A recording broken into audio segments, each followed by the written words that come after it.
Muy buenas, compañeros, congresistas. Ahora continuamos con la tercera ponencia de estas jornadas de este congreso que dura estos 2 días, y estas jornadas hoy, concretamente esta mañana se han llevado a cabo 2, esta es la tercera y tenemos a nuestra compañera Noelia Romero García, que va a hacer una ponencia sobre los biomarcadores en el laboratorio de urgencias, esa determinación de las troponinas cardíacas. Voy a dar paso para que ella haga su presentación y al final de la ponencia podréis preguntar en el chat y ella irá resolviendo poquito a poco todas las dudas. Sin más, damos la bienvenida a Noelia y damos paso para escucharla. Muy buenas, Noelia. Muy buenas, Mercedes. Pues muchas gracias por contar conmigo en la segunda jornada y bueno, sí, yo soy técnico de laboratorio. Creo que la determinación de troponinas cardíacas creo que es interesante porque es un tema que no se conoce, o si se conoce más bien en el tema de urgencias y tal, y creo que es un tema interesante que a la gente pues le puede parecer bonito de ver. Voy a compartir pantalla.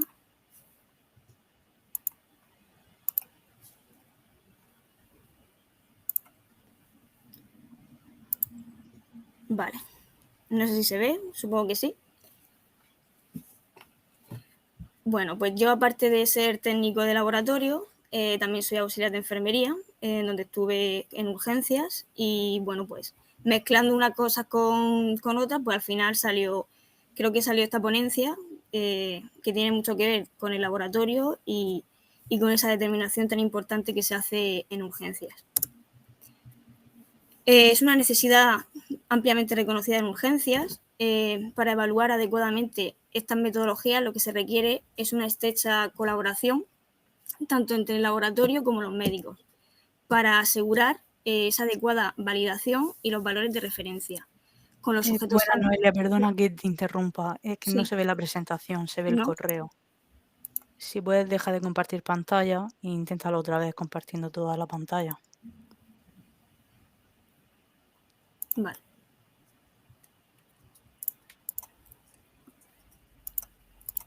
Vale.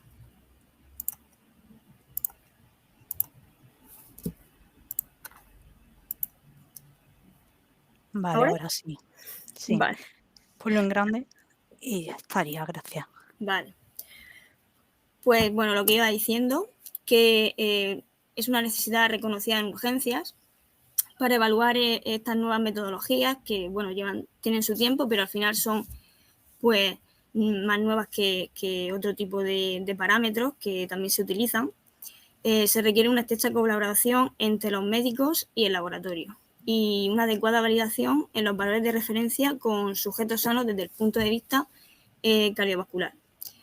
¿Esto qué permite? Pues concluir que los pacientes que ingresen y no evolucionan inmediatamente a infarto tienen un pronóstico diferente gracias a que las troponinas son determinantes. Si no, podemos hablar ya de un infarto agudo del miocardio sin pasar directamente sin saber lo que es.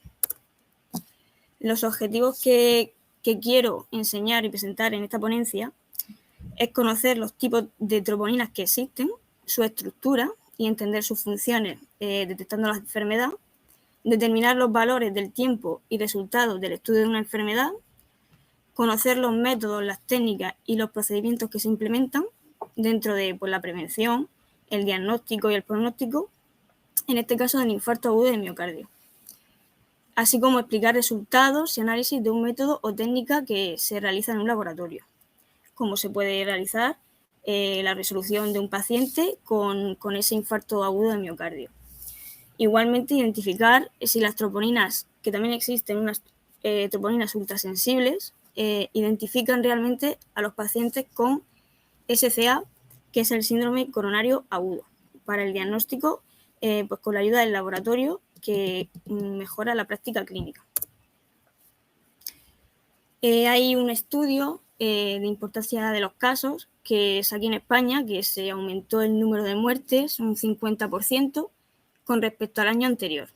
Esto quiere decir pues que cada año fallecen más de 50.000 personas en España por un infarto agudo de miocardio. Lo juntamos con el cáncer, con la obesidad, pero es verdad que tiene bastante importancia. La troponina cada vez tiene más relevancia que la clínica, que lo que hace es que apoya a ese diagnóstico del laboratorio, gracias al electrocardiograma también, que se utiliza cuando ingresas al paciente al principio. ¿Y dónde se encuentran las troponinas habitualmente? Pues habitualmente las troponinas no están en el torrente sanguíneo, sino que cuando ese músculo, el corazón, sufre un daño, libera esa troponina al torrente sanguíneo. Y a medida que el daño del corazón aumenta, se libera más esa troponina. Es decir, hay más cantidad y a lo largo del tiempo también se va aumentando. Yo quería explicar las patologías cardíacas más comunes, porque para entender cómo van las troponinas también hay que entender cuáles son los 3 tipos de infarto o de patologías cardíacas que hay y que existen, y saber diferenciarlas. Está el infarto agudo de miocardio, que es un tipo de cardiopatía isquémica, que es una enfermedad provocada por el deterioro y la obstrucción de las arterias. Esto se produce debido a la acumulación de las placas de colesterol, las placas de ateroma, los lípidos, y lo que provoca es que no recibe el suficiente aporte de sangre. ¿Esto qué pasa? Que aparece de forma brusca y como una obstrucción de las arterias del corazón. Lo que forma es un coágulo que impide pues, ese aporte de sangre. La duración de este dolor puede tener una duración más o menos de 20 minutos y es muy característico. Las causas y los síntomas, pues cuando tú, obviamente si has tenido probabilidades de que con factores de riesgo y que hayas sufrido ya con el corazón un evento cardiovascular, pues es más probable que te pueda volver a suceder. Los síntomas que existen son el dolor de pecho, mareo, sudoración, cansancio, vómitos, etc. Pero esos son los más característicos. Dentro de los tipos de infarto de miocardio existen 5, de los cuales voy a explicarlo resumidamente, y me voy a centrar en 2, que son los importantes para urgencias. El tipo 1, que es el infarto agudo de miocardio espontáneo, con inestabilidad de placa de ateroma en las paredes, como se puede ver en la foto. Se ve esa placa de ateroma, esa grasa que impide que si se forma más no puede pasar la sangre. El tipo 2, que es el infarto agudo de miocardio secundario debido a un desequilibrio isquémico, le hablamos del oxígeno, el balance que no llega de oxígeno al corazón o a los tejidos. El tipo 3, que es el infarto agudo de miocardio, que conduce a una muerte súbita directamente, porque ya pues, por otros factores se acumulan y sucede. El tipo 4, que es un infarto agudo de miocardio relacionado con la trombosis de un stent. Y el 5, que es relacionado, pues, que deriva de una aorta coronaria, pues, por ejemplo, con un injerto. Pero los más importantes son el tipo 1 y el tipo 2. Entonces, lo importante es diferenciar el tipo 1 y el tipo 2. ¿Por qué? Porque no se producen igual. El infarto tipo 1 es el típico infarto con las mismas causas y síntomas pues, producidas por las placas de ateroma de grasa y cursa con una aparición de ondas Q dentro del electrocardiograma, que lo he puesto resumido para que más o menos se pueda ver. Es esta parte de aquí, que es el nodo auriculoventricular, pero bueno, simplemente con que se sepa que es esta parte del corazón y a lo que me estoy refiriendo me vale. Y bueno, junto con los síntomas de isquemia, que nos demuestra que el paciente pues, tiene esa placa de grasa. Y luego está el infarto tipo 2, que de estos 2 tipos, el que más importancia tiene para los médicos es este, porque ya existe una evidencia de desequilibrio entre la demanda y el aporte de oxígeno al miocardio, siendo en urgencias el caso, pues, el más importante, ¿no?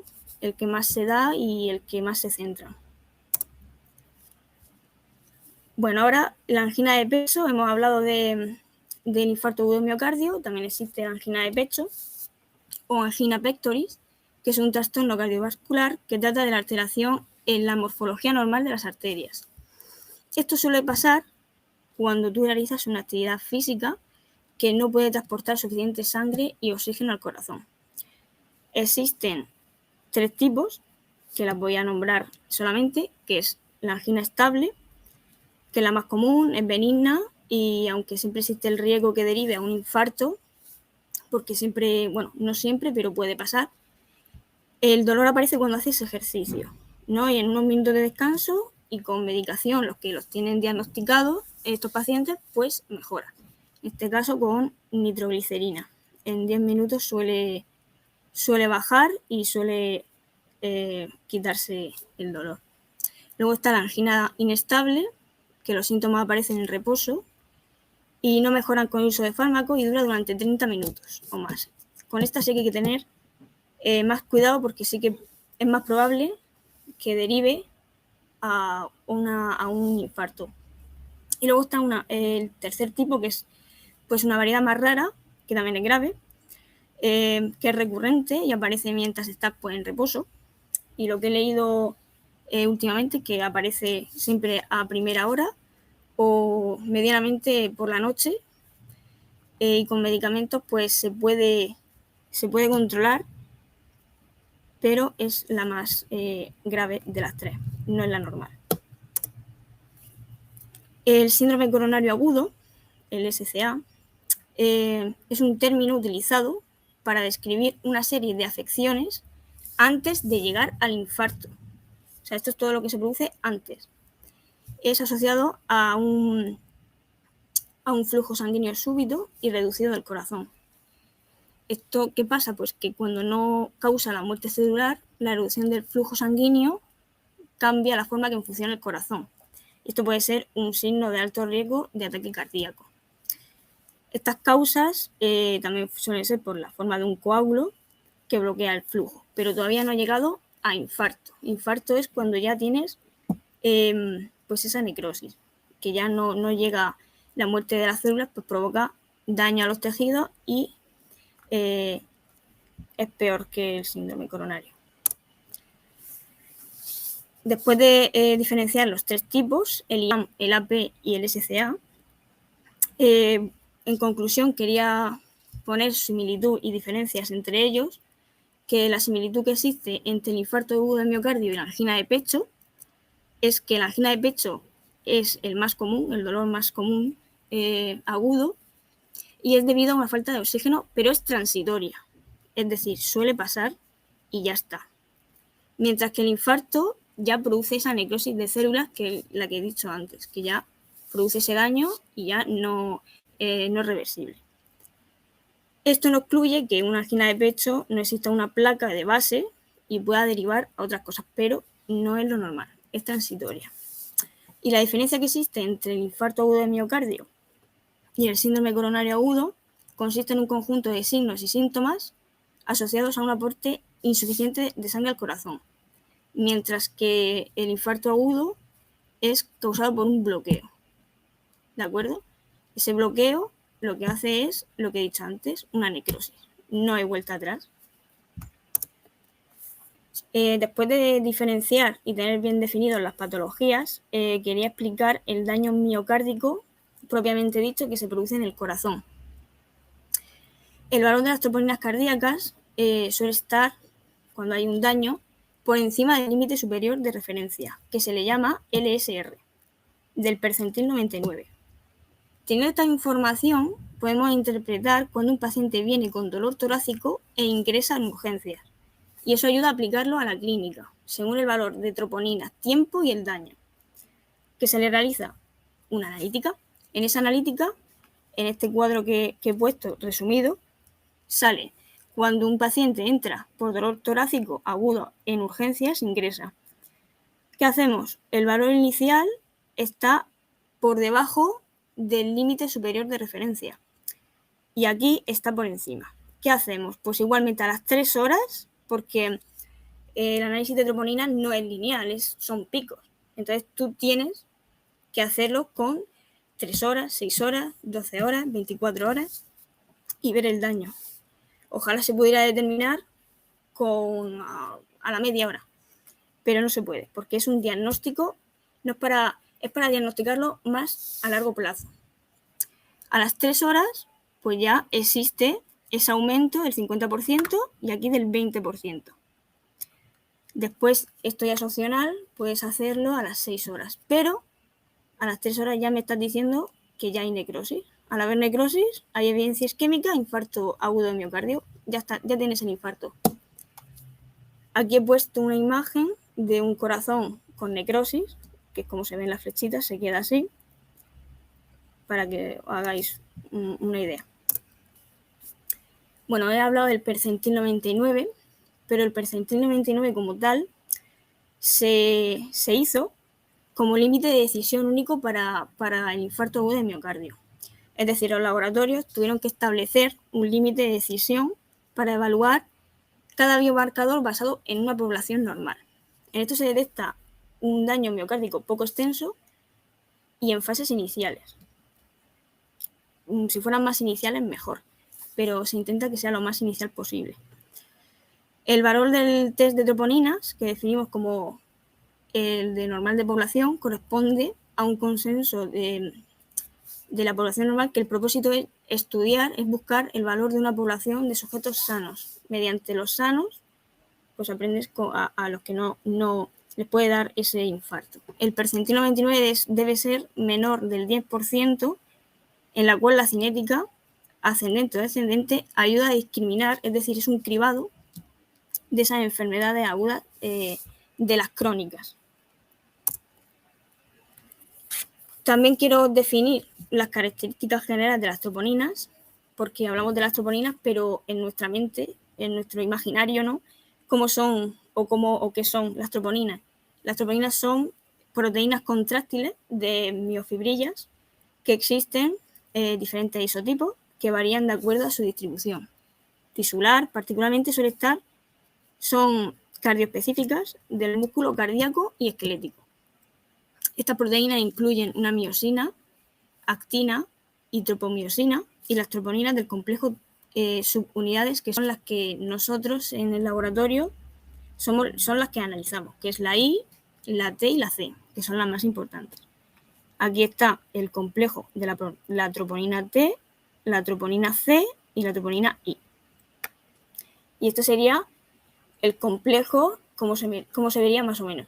Está aproximadamente a 70.000 Daltons, así que las subunidades I, T y C son las encargadas de regular la fuerza y la velocidad de esa contractación muscular. Como un músculo cuando vas al gimnasio, cuando hay un daño, porque estás haciendo ejercicio, produce o libera esas proteínas, pues el músculo del corazón es igual. La troponina T es la que se ancla en el complejo, la C se fija al calcio y empieza esa respuesta, es decir, es la que inicia ese impulso hacia el torrente sanguíneo. Y también la troponina I inhibe la formación de puentes de actina y miosina. Pero lo más importante que quiero sacar de aquí es que para detectar un daño cardíaco, las más importantes son las troponinas T y la I. Es decir, las que nosotros analizamos en el laboratorio son esas dos. ¿Por qué? Porque son cardioespecíficas, mientras que la C no es cardioespecífica, no nos vale. Entonces, la detección de la troponina I, como la T, son muy similares, se consideran biomarcadores más sensibles y mucho más específicos para el daño cardíaco. Esta propiedad lo que nos permite es desarrollar pues, unos anticuerpos ya más metidos en el laboratorio, monoclonales de alta especificidad que permiten la presencia entre el daño muscular cardíaco y el esquelético. Las características específicas, y ahora hablo de las troponinas de alta sensibilidad, porque están las troponinas y luego están las de alta sensibilidad. Las de alta sensibilidad son de última incorporación, son novedosas todavía, al daño cardíaco integral. Está diseñado para una medición cuantitativa dentro del suero del plasma y desempeña un papel bastante crítico en el diagnóstico. Es decir, se debería de seguir mandando pruebas para que al mandar estas pruebas tenga peso y se siga investigando sobre estas troponinas cardíacas, ¿no? Que son más sensibles que las normales. Los umbrales para ambos tipos de troponina son similares, aunque también hay que tener en cuenta pues, puntos de corte, como pueden ser los factores como la edad y el sexo, especialmente en mujeres. El rango normal de estas troponinas, aunque cada laboratorio tiene su rango, esto es un rango por protocolo generalizado, ya te digo que cada laboratorio tiene sus medidas, sus valores específicos, y suelen ser en la troponina L suele ser de 0 a 0,04. Y la troponina T suelen ser inferiores a 14 nanogramos litro. He dicho la troponina I. ¿Esto qué hace? Lo que hace es que ayuda a cortar algunos casos del periodo de observación de urgencia, es decir, no acumulas pacientes y descongestiona un poco la urgencia. Los resultados de referencia las voy a nombrar, aunque ya he dicho que cada laboratorio pues tiene sus valores de referencia. Suelen ser 0,05 y el límite está en 0,04, y las ultrasensibles pues son mucho más bajas todavía, casi imperceptibles, casi no se ven y no se notan. Los pacientes con un resultado negativo a las 3 horas tras la atención clínica en urgencias y al menos 6 horas después de la aparición del dolor, es muy poco probable que se realice un infarto de miocardio. Es decir, cuanto más dure ese valor negativo, menos probable es que se acabe en un infarto. Se puede quedar en un síndrome coronario agudo, pero seguramente no vaya a infarto.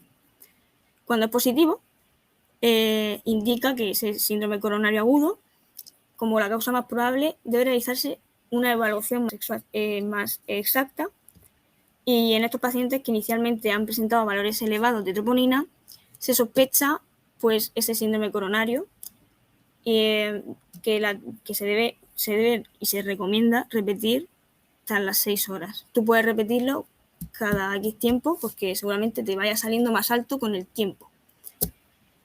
En la atención clínica, estos cambios significativos son pues más o menos del 50%, que los niveles de troponina indicarían pues ese probable infarto de miocardio. Dentro de la especificidad y la sensibilidad de las troponinas, esto es muy importante porque la especificidad se está buscando esa ausencia de enfermedad con sujetos sanos en la proporción de personas que están sanas. Son pacientes con valores negativos, con valores bajos en troponina, mientras que la sensibilidad tiene la capacidad de detectar los sujetos enfermos con valores positivos. Son pacientes con valores positivos gracias a estos valores de troponina elevados. Lo que quiero poner con esta imagen es que existen unos falsos negativos que hay que tener en cuenta porque en verdad son positivos. Entonces, hay aquí un falso negativo que no se tienen en cuenta y pueden degenerar a ese infarto de miocardio.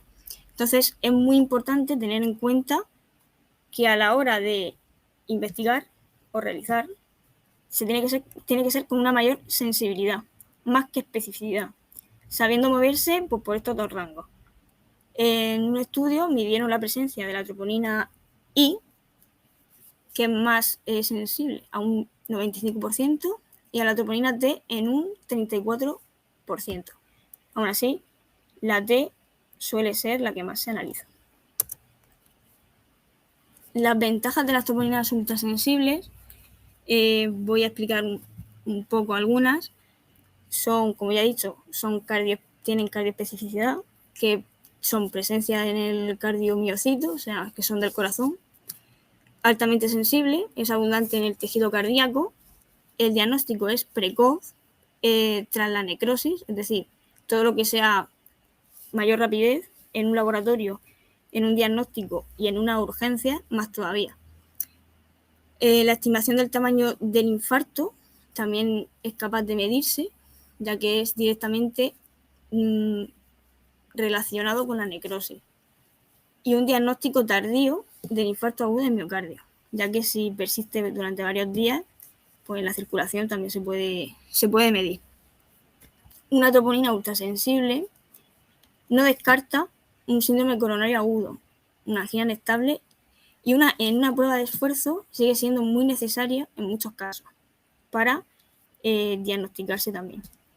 Su principal aportación en comparación con las troponinas convencionales es su fiabilidad al detectar mínimas elevaciones, es decir, todo lo que sea más ultrasensible y todo lo que sea investigar hacia ahí, mucho mejor. Una vez explicadas las troponinas ultrasensibles, las quiero comparar con las troponinas en los biomarcadores tradicionales, que son los que se han utilizado antes o los que se han utilizado siempre, que también se siguen utilizando, pero no se sigue utilizando específicamente solo con un peso como tienen las troponinas. ¿No? Pues por ejemplo está la mioglobina, el LDH y el CK. Aquí he puesto una imagen que se ve cómo en el tiempo desde el inicio de los síntomas, la troponina T, que es esta, tiene más repercusión, se nota más, y entonces salen los valores más altos. Siempre se ha hecho el CK, la creatinquinasa, siempre se ha hecho al principio y luego se hace la troponina T, pero también se suelen utilizar las dos, pero que con el peso de la troponina cardíaca ya vale, ya es muy sensible y aparece en la sangre enseguida. En cuanto al tiempo, vemos los tiempos de estos mismos parámetros, de los tradicionales, con las troponinas cardíacas T y la I, y vemos también que al nivel de horas, conforme va pasando los días, sigue estando, ¿no? Los otros son a lo mejor más cortos, el LDH sí que es verdad que está más tiempo en la sangre, pero no es cardioespecífico, entonces nos vale, pero no nos vale tanto.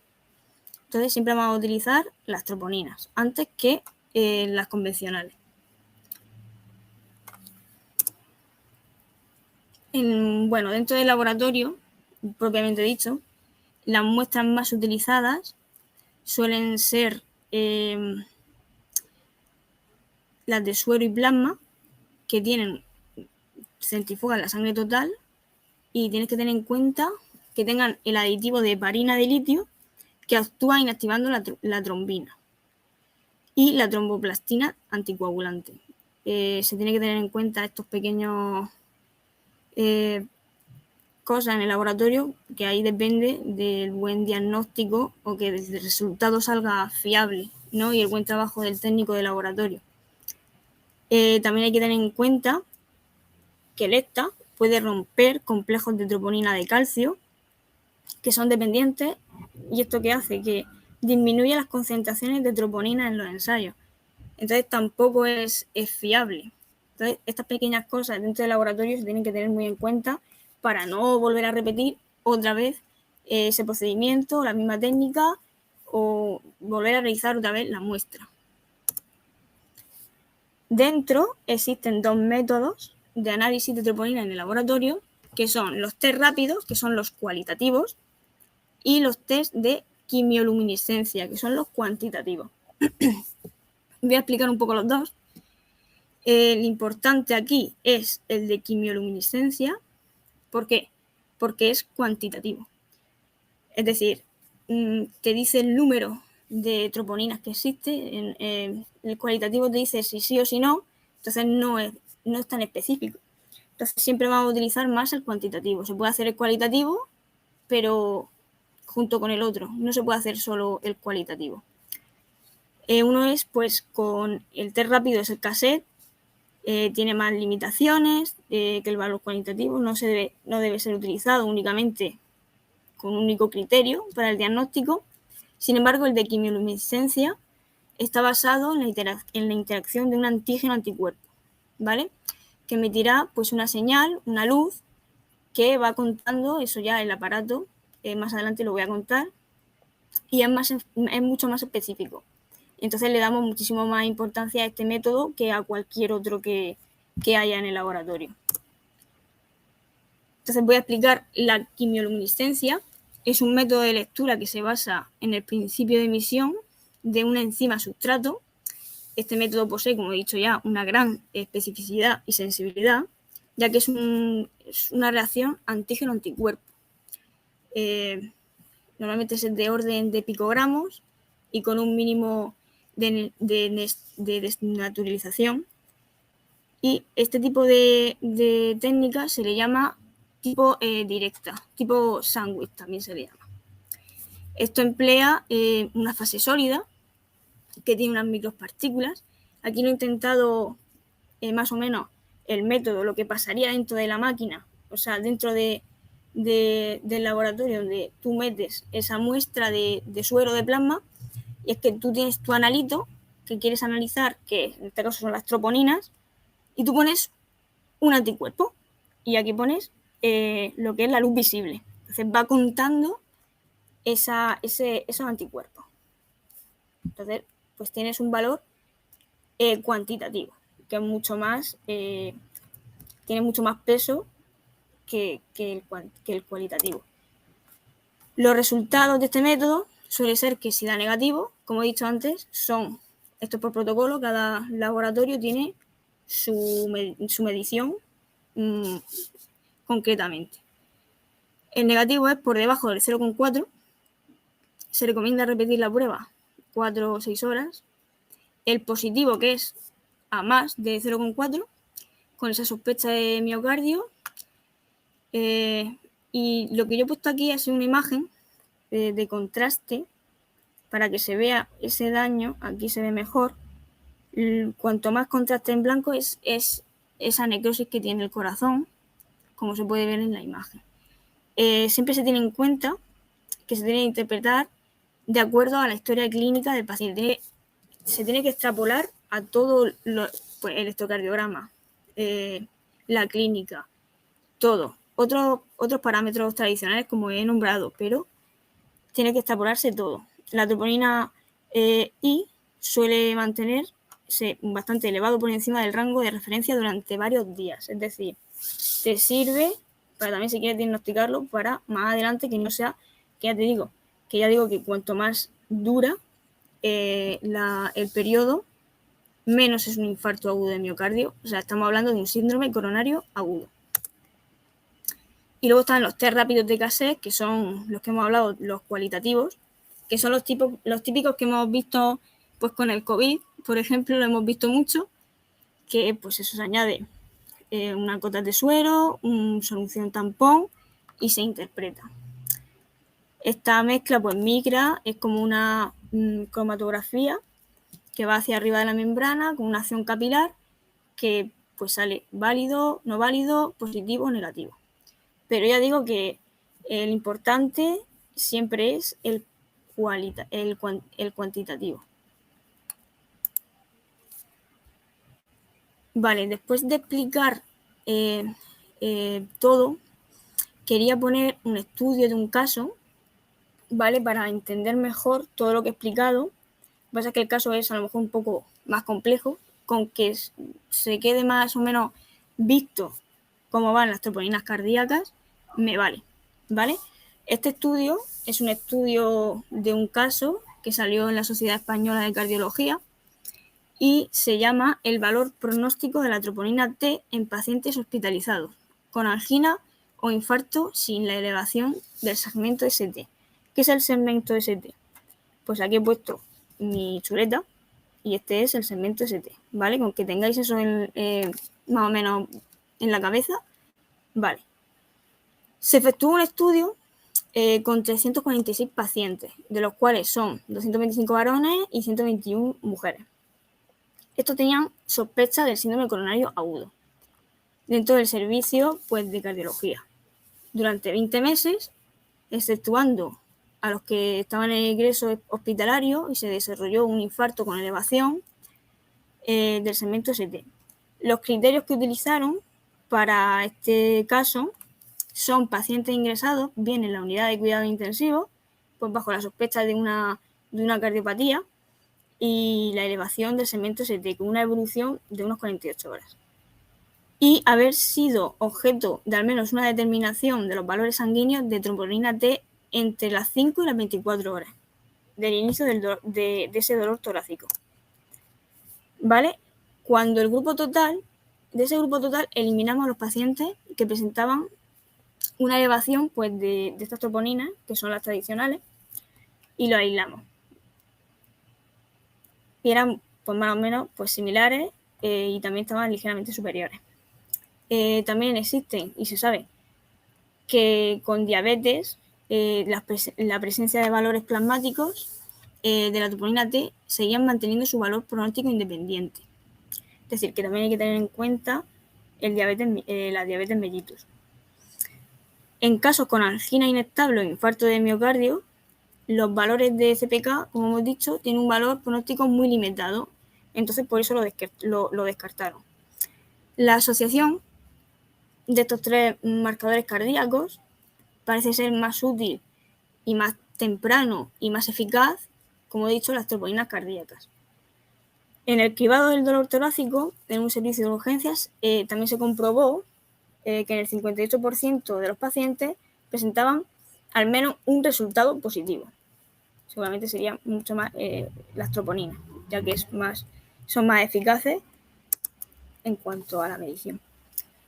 En las mediciones se trató del test inmunológico in vitro para la determinación cuantitativa de troponinas T en suero y plasma.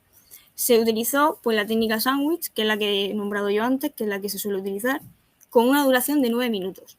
Entonces, lo que pasó es que se dividió en dos grupos, la T positiva y la T negativa.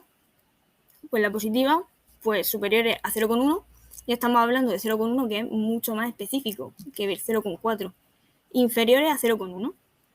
En ambos analizamos la edad, el sexo, los factores de riesgo antecedentes y el electrocardiograma inicial, que siempre se hace 1. Y revisamos la aparición de acontecimientos más adelante, en esos 3 meses, pues vemos si las complicaciones, la insuficiencia y la necesidad pues, cardiovasculares.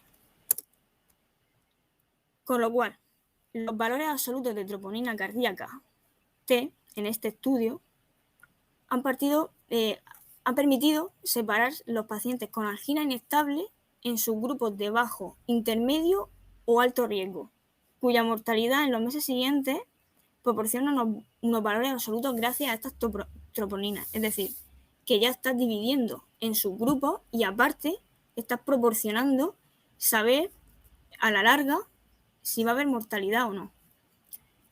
Los resultados negativos en las determinaciones de troponina son muy importantes para el pronóstico del estudio y se valoró el riesgo temprano y tardío de los pacientes con ese síndrome coronario agudo, donde la mortalidad a corto plazo pues fue nula, porque ya he dicho que cuanto más dura ese síndrome coronario agudo, seguramente menos sea un infarto.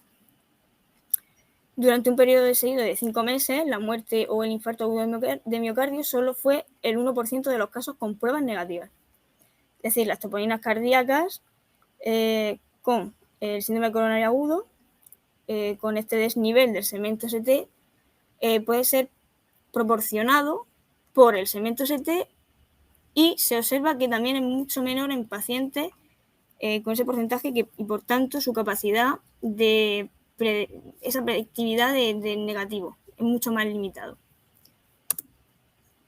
Dentro de los resultados de la búsqueda que he dicho de este caso, pues el estudio demuestra que la mortalidad y la aparición del infarto a los primeros 30 días, pues sin ese segmento, pues es que aumenten los pacientes con cifras de troponinas superiores a 0,03.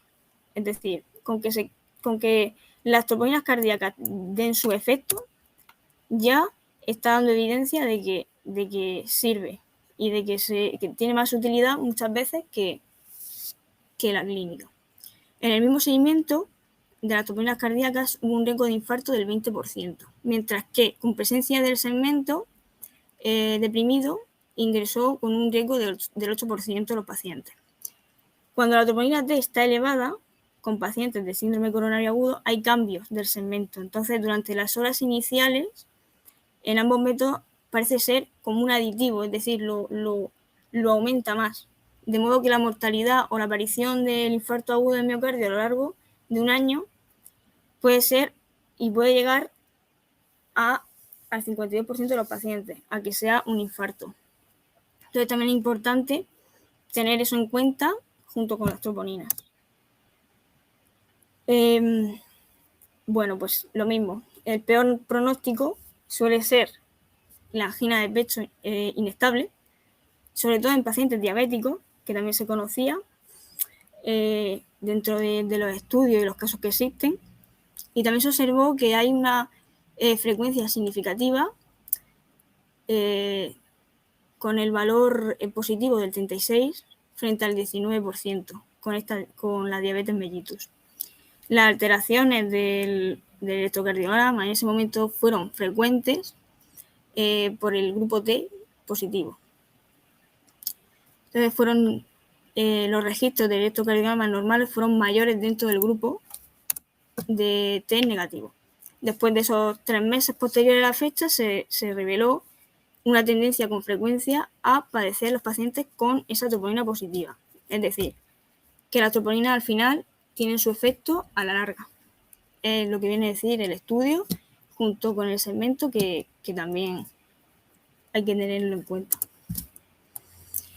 Bueno, y una vez más o menos terminada ya la presentación, decir que esta ponencia o este trabajo fue mi trabajo final del grado superior de laboratorio clínico y que fue una búsqueda exhaustiva muy profunda en la cual pues fueron casos publicados, ajustándose a criterios, a documentos, y los criterios de elegibilidad pues fueron muchos, se excluyeron bastante, y una exclusión total hacia aquellos estudios en los que las troponinas cardíacas no tengan un papel principal dentro de las urgencias.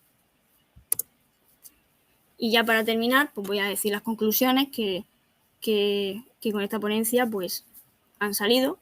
La principal conclusión que se puede extraerse es que los resultados en el proyecto es el valor de la troponina en pacientes con el síndrome coronario, en la implicación pronóstica y terapéutica de corto y largo plazo.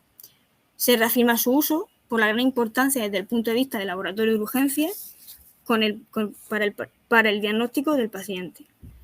Nos permite identificar el infarto precoz y en menor tiempo posible. Y en cuanto al estudio del caso visto, los resultados que se muestran en los pacientes que ingresan con sospecha de SCA no tienen por qué evolucionar a un infarto. La presencia baja de concentraciones de troponinas nos ayuda a diferenciar a un paciente dentro de un grupo de bajo riesgo, pero también es verdad que no descarta la existencia de cardiopatía isquémica. Entonces habría que seguir estudiando, investigando por esa rama. El valor pronóstico de los valores plasmáticos de troponina es independiente de la edad, el sexo y la presencia de diabetes mellitus con electrocardiograma. Sí que se extrapola todo, pero las troponinas cardíacas tienen un peso muy importante y pueden ser independientes, pero sí que es verdad que todo esto suma. Se producen más altas con más seguridad dentro de lo que es la hospitalidad, la hospitalización en urgencias y en unidades. Entonces lo que hace es que se aligera el peso. Entonces cuanto menos pacientes, pues más rápido mejor todo. La troponina elevada en pacientes con síndrome coronario agudo, dentro de los cambios del segmento ST, en el valor pronóstico de ambos parece ser, pues como he dicho antes, un aditivo y a la aparición de ese infarto agudo de miocardio a lo largo de un año. Y ya para acabar, creo que las nuevas líneas de investigación que tienen que ir dirigidas es a una eficacia y una seguridad en el protocolo dentro de las troponinas ultrasensibles, es decir, que de 0 a 1 hora podamos tener un diagnóstico claro de un infarto agudo del miocardio, no que sea alargarlo, sino en cuanto más rapidez, más especificidad, más sensibilidad, y así se sabe antes.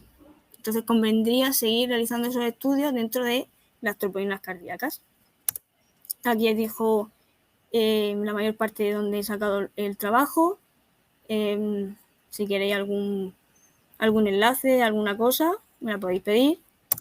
Y bueno, darle las gracias a toda la organización, al comité científico, al organizador y a terminar con una frase que dice que el saber y el conocimiento compartido es el progreso del futuro. Y creo que con estos congresos lo que se hace es eso y es un buen ejemplo. Así que muchas gracias. ¿Noelia? ¿Noelia, me escuchas? Sí.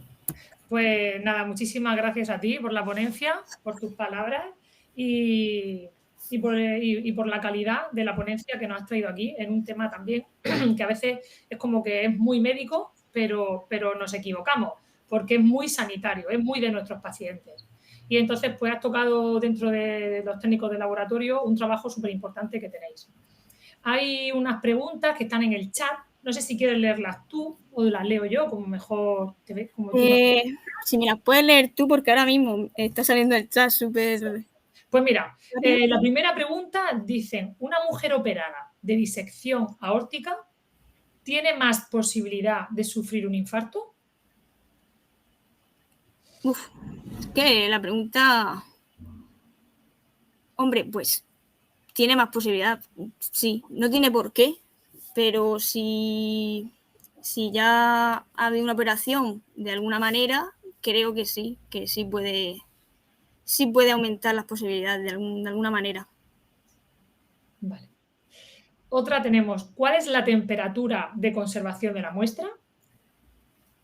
Pues suele ser, creo que en congelador, pues unos menos 8 grados así suele conservarse. No mucho tiempo, se suele hacer directamente porque no puedes dejar que se pase mucho tiempo, pero sí, por ahí.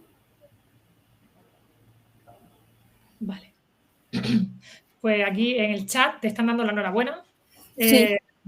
Están, bueno, pues muy buena explicación, una ponencia muy completa, muy bien expuesta, muy compleja, con contenidos muy completos. Y nada, que también da las gracias por dar este espacio, ¿no?, a vosotros, a los técnicos. Y en los WhatsApp, en los grupos de WhatsApp, también hay otra pregunta que habla sobre la sensibilidad. Sí. Preguntan esos falsos negativos de los que se hablaba. Sí. ¿Quién los tiene en cuenta o cuándo se tienen en cuenta? Porque claro, eso es donde hay que proceder más y hay que tener más cuidado. Se tiene que investigar más hacia esa sensibilidad y con la troponina ultrasensible se descarta o se tiene más en cuenta esos falsos. Entonces tienen que ser cuanto más ultrasensibles mejor. Vale. Luego también hay otra pregunta de los WhatsApp, de los grupos, nos preguntan sobre esos test rápidos que eran cualitativos. ¿Qué tarda en hacerse, en obtenerlos? Claro, si son más rápidos, si se tiene un sí o un no, nos preguntan que si son más rápidos a nivel de tener el sí o el no. Sí, son más rápidos, pero son menos determinantes y son menos fiables. Pero sí son más rápidos. Pues a lo mejor pues un cassette pues suele durar lo mismo porque es una película igual de capilar, igual que como el COVID, por ejemplo, pues el mismo cassette, parecido, pues suele tardar pues 15 minutos, 20 minutos así. Y el cuantitativo ya se va a... El tiempo cuantitativo... El ejemplo que he puesto con el caso clínico tardaba unos 9 minutos, pero es que esto depende de cada laboratorio y del aparato que tengan específicamente. Entonces es más complicado. Sí, tardan más o menos a nivel de tiempo lo mismo, ¿no? A lo mejor a nivel de... Depende de la marca. Depende. Vale, vamos a ver aquí alguna pregunta más. No sé si algún congresista tiene alguna pregunta más por hacer o algo que no hayamos leído. Pues Miriam te dice, un saludo Noelia, nos vimos el año pasado en la parte presencial de Murcia. Ah, sí. Una compañera. Sí, sí. Y ya, pues nada, yo también resaltar qué enfoque más interesante has dado a esa parte de contenido de un tema tan complejo como el que hemos dicho, ¿no? Llevarlo tanto al contenido, a la teoría, y de ahí parte de tu explicación, que podamos entenderlo en un caso clínico, pues ha sido muy interesante. es un tema que es muy complicado y que lo he intentado asociar. Sí que es verdad que es muy de cardiología, asociarlo más, tirarlo más para el laboratorio. Entonces, pues me lo he llevado más a mi terreno porque al fin y al cabo se utiliza también en urgencias y creo que la gente debería, no sé, me parece interesante que sepan que existe esa determinación. Entonces me parece complicado, pero hay que saber desgranarlo para saber explicarlo. Eso sí. Y tú con tu experiencia, desde que terminaste con tu formación, el ciclo de FP, ¿no? El superior, cuando te fuiste a trabajar y empezar, porque esto se da con los contenidos, pues bueno, se da en clase, pero cuando tú te vas ya a la práctica, te costó mucho ponerte al día y formarte dentro del trabajo, ¿no? Esa importancia de tener que actualizarnos continuamente trabajando, ¿eso cómo lo has llevado en esta parte? Sí, pues mira, con también muchos cursos también ayudan, que te lo sepan explicar. Y ya no solo explicar, sino que tú también seas un poco autodidacta y que te sepas leerlo, sepas contrastar información sobre todo, porque no todo vale. Y sí que te lo expliquen y estar al día tú también, estás pendiente de los temas que se llevan en el laboratorio y más si son así diferentes o novedosos, con una metodología más diferente. Y luego la importancia de tener a lo mejor compañeros, ¿no?, al lado que nos puedan ayudar, esos compañeros que llevan tiempo trabajando ahí en el servicio, sí, esos compañeros que llevan ya años y que al final son con los que cogemos la herencia, ¿no?, de esos truquillos, de esa formación, de los equipos. Sí. Eso es muy importante, que te lo expliquen bien y que quieran, que sean buenos compañeros, ¿no? Entonces esa gente sí que tenemos que aprender mucho de ellos, de lo que nos cuentan, de lo que nos dicen, porque ellos a lo mejor lo tienen como muy rutinario, pero tú empiezas a lo mejor nueva y algo más complejo, pero al fin y al cabo un protocolo, sí, día a día es un protocolo normal y corriente. Pues nada, darte las gracias y la enhorabuena por la calidad que habéis presentado aquí esta mañana en estas jornadas. Ponemos fin a estas 3 jornadas y nada, no sé si quieras comentar alguna cosita más. Pues eso, pues muchas gracias a toda la gente, a ti Mercedes, al comité, a los que lleváis todo el congreso por detrás, que sois varios, también a los congresistas que me están dando aquí las gracias, muchísima gente.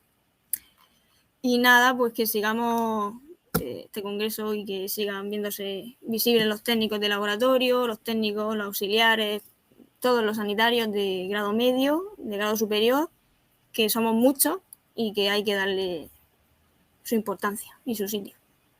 Yo también quería lanzar a favor de los celadores, ¿no?, que también es muy importante tener a nuestros celadores formados, preparados y bueno, que se apueste también por ellos, que son parte de nuestro equipo y todo al final somos una serie de eslabones, ¿no?, dentro de la cadena.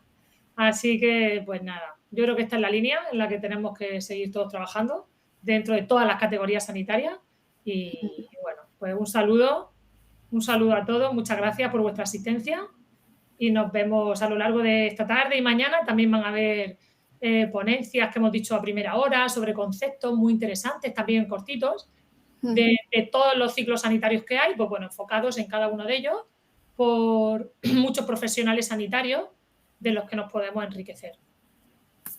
Bueno, pues nada, que paséis buen día y un saludo.